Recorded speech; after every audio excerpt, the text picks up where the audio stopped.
नमस्कार, आप देख रहे हैं punjabkesari.com और मैं हूं आपके साथ कोमल पवार।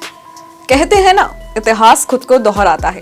शायद सही ही कहते हैं, क्योंकि साल 1954 में प्रयागराज के ही कुंभ में हुए हादसे और हरिद्वार में 1986 के कुंभ में हुए हादसे में जो समानता थी, ठीक वही स्थिति 2025 की अमावस्या पर हुई भगदड़ में भी देखने को मिली।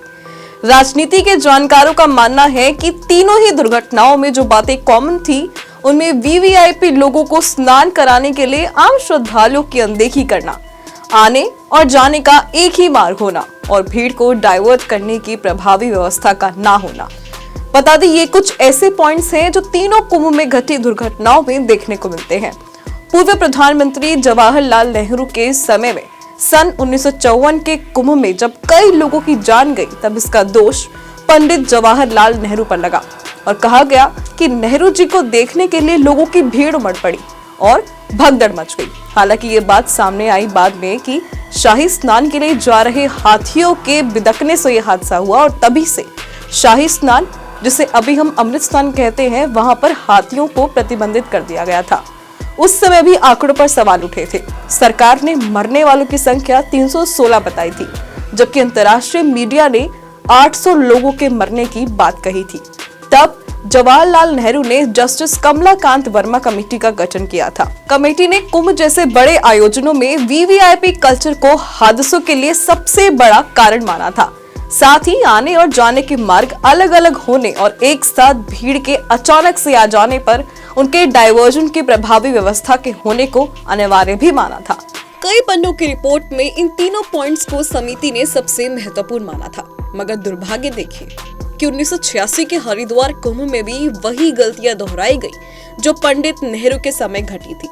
तब के सीएम वीर बहादुर सिंह अपनी कैबिनेट के साथ पहुंच गए कुंभ और पूरा प्रशासन उनको स्नान कराने में व्यस्त हो गया और भीड़ बढ़ती गई क्योंकि माननीय स्नान कर रहे थे।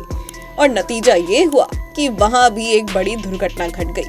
कई लोगों की जान चली गई और इसमें सरकार की खूब आलोचना हुई और किरकिरी से बचने के लिए वीर बहादुर सिंह ने जस्टिस वासुदेव मुखर्जी समिति गठित की।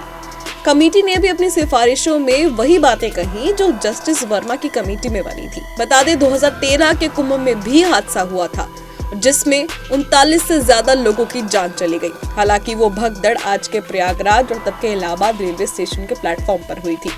आखिरी समय में प्लेटफॉर्म बदलने से यह हादसा हुआ था। तब तत्कालीन मुख्यमंत्री अखिलेश यादव ने जस्टिस ओंकारेश्वर भट्ट को हादसे की जांच सौंपी थी। जांच समिति ने अपनी रिपोर्ट में रेलवे परिवहन विभाग और इलाहाबाद प्रशासन को इसके लिए जिम्मेदार माना था। अपनी रिपोर्ट में सरकारी मशीनरी के बीच कोऑर्डिनेशन के अभाव को हादसे की उन्होंने मुख्य वजह बताया था।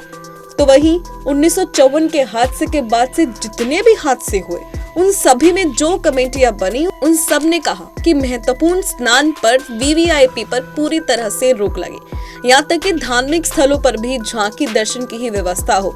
लेकिन इन तीनों घटनाओं में भी वही गलतियां दोहराई गई जो 1954 और 1986 में दोहराई गई थी। और आज के वक्त में भी उस दिन घंटों चलकर संगम नूर पहुंचे भीड़ के डाइवर्जन की कोई प्लानिंग नहीं दिखी थी। पूरे महाकुंभ में श्रद्धालुओं की यही शिकायत रही कि वीवीआईपी कल्चर से सनातनियों के मन में आक्रोश है। प्लांटून ब्रिजों को बंद करके आम श्रद्धालुओं को भीड़ के रूप में बदल दिया गया और इसके पीछे कहीं न कहीं प्रशासन की बड़ी लापरवाही एक बड़ी वजह रही। फिलहाल आप महाकुंभ में मची भगदड़ के बारे में क्या सोचते हैं? आपका क्या कहना है? हमें कमेंट सेक्शन में कमेंट कर जरूर बताएं। देश और दुनिया की खबरों के लिए देखते रहें punjabkesari.com।